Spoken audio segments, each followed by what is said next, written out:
Hey, Rain here. Today is yet again another build showcase, and it's Warframe. Today I'm going to show you two builds, but first, how do I obtain Warframe? Let me show you.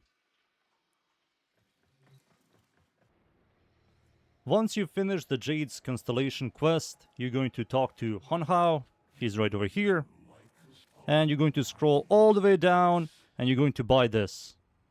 This is going to give you Warframe. And that's how you obtain Warframe, and now it's time for me to show you the builds.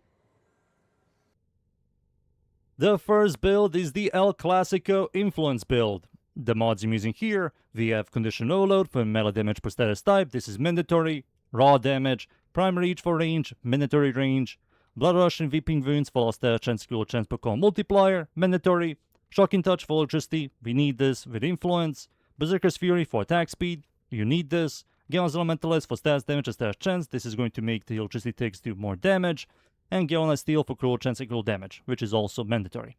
And that's it. These are the mods. For the excerpt adapter of a highly recommend for you to use, it's going to be any Tenokai, it's all up to you.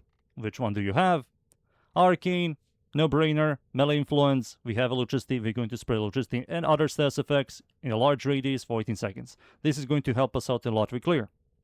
That's the Arcane. Now for the stats, attack speed is below average, range is above average, combo duration is average, follow through is below average, not good, Riven Dispo sucks, cruel chance is good, cruel damage is good, stat chance is good, and total damage is good. Sadly, the highest damage type is impact. But yeah, these are the stats, mods, Arcane, and now it's time for me to show you the second build. The second build is the melee exposure build.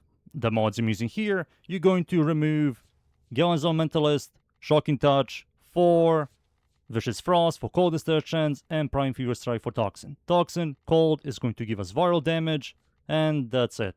Everything else here stays the same. These are the mods. For the excerpt and adapter of a highly recommend for you to use, it's going to be yet again any Tenokai. It's all up to you.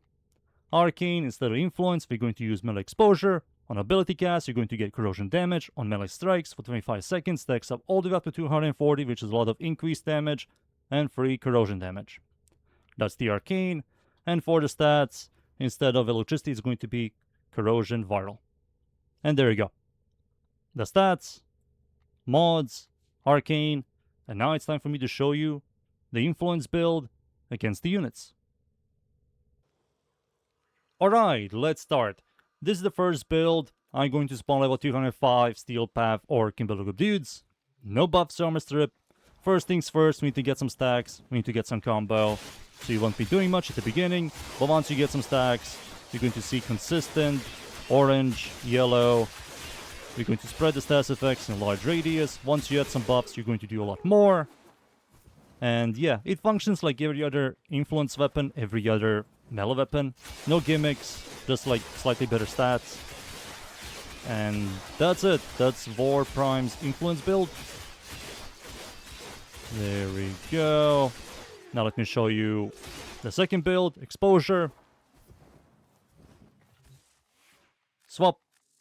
There it is. Respawn these dudes. We need to spam abilities to get melee exposure. There it is, 240 increase corrosion damage. Now we need to get some combo and stacks. Same thing. Swing, swing, swing. At the beginning, not the greatest, but once you get some kills, you're going to start shredding. Beautiful. Nothing special. No gimmicks, no special interactions, just slightly better stats.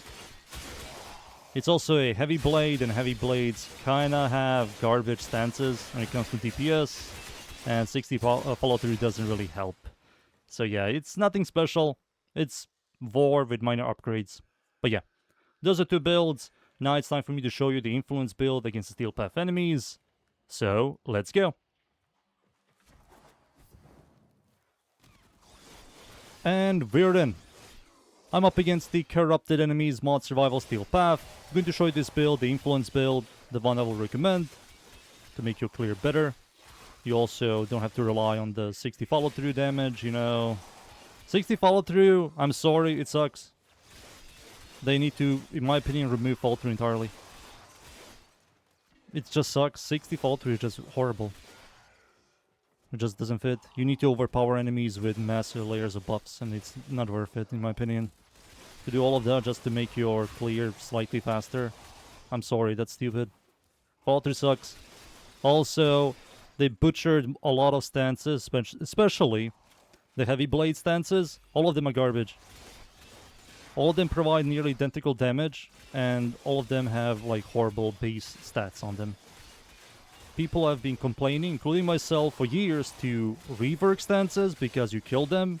Nope, they're still bad. That's why influence is used on everything, because influence doesn't care about follow-through and doesn't really care about stances at all. It sucks.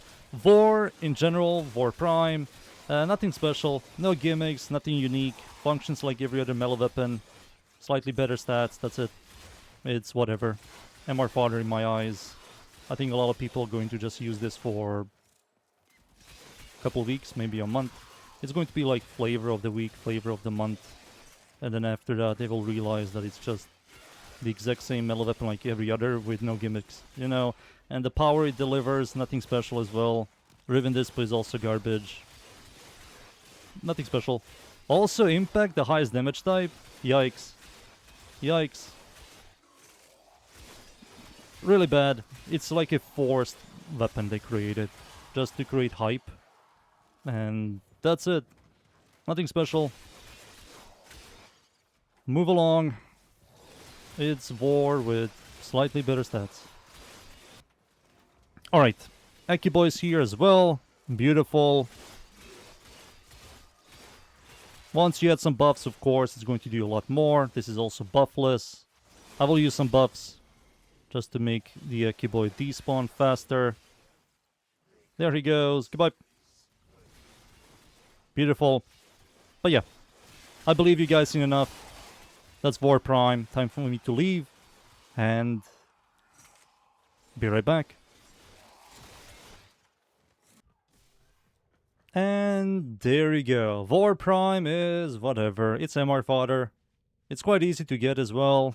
It's not really that expensive. It's easier than normal War. But yeah, if you like War, here are the builds. Those two builds are fine. They have the exact same mods like every other melee weapon. It works. That's the weapon and the builds. I hope you guys enjoy the builds.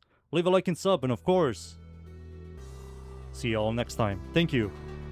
Goodbye.